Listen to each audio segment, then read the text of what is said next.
The story of Jesus' last hours and journey to death leave one feeling pretty uninspired and depressed about the capacity of humans to either recognize God or remain faithful disciples.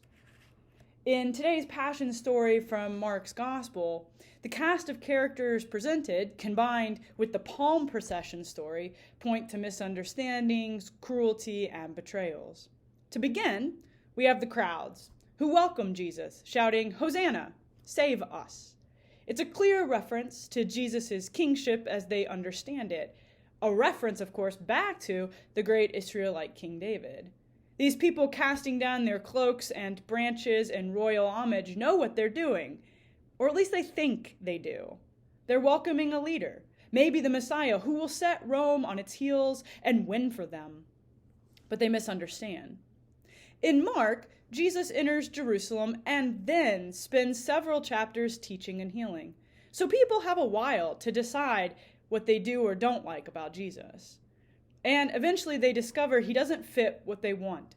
And so the cries of "save us" turn to "crucify," as Jesus goes from monarch to mocked. Then, of course, there are the disciples, who feature a lot in today's reading and in some parts left out of today's reading. They manage to procure the donkey for Jesus, and they share a meal with Jesus as well. Several go to a garden with him to pray, but fall asleep. One betrays him and facilitates Jesus' arrest.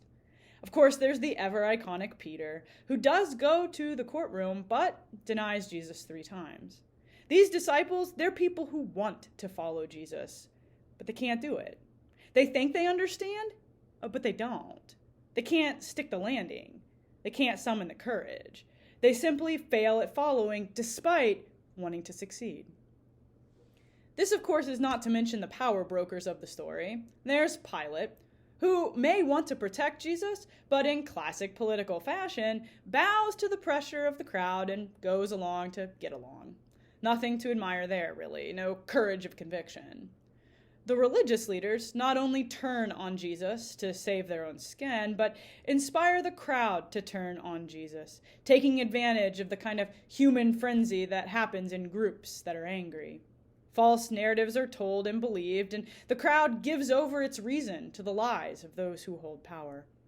The soldiers cruelly treat Jesus, caught up in it, and poor Simon of Cyrene is in the wrong place at the wrong time and has to facilitate in an execution. It's really a horrific story. Shockingly pedestrian, though, in some ways. Under the threat of our own lives, who knows what we would do? Betray like Judas?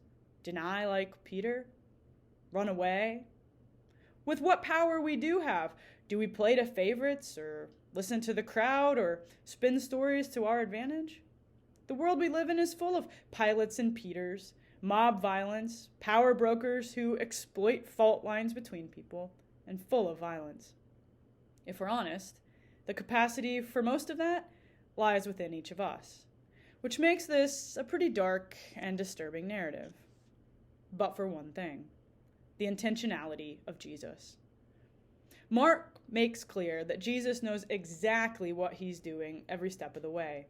He knows that when he rides that donkey that's never been ridden, he's sending a signal to remind people of a Hebrew prophecy of the Messiah.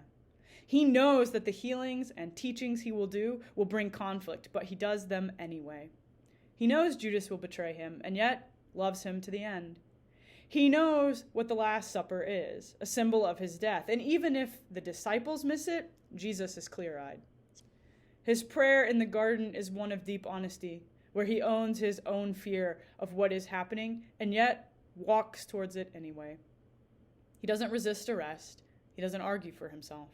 He doesn't correct the false testimony or try to reason with the crowd or hate them or stop them. He walks to the top of a hill and lets nails be driven in. The people in the story, they might be confused, cruel, callow, but Jesus is certain, centered, and committed. In the midst of all the human frailty before him, Jesus still goes to a cross to die for those humans, and for me, and for you, in all of our confusion, cruelty, and callowness.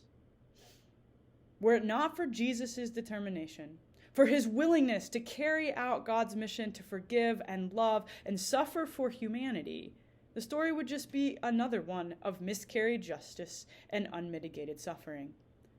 But despite the worst of human behavior on display, Jesus follows through with determination and, more importantly, with love. It's only with compassion and love as the grounding forces of his life that Jesus could possibly do what he does. It's a love that dies to redeem the ones who despise and deny and distrust him. It's a love that goes to a cross.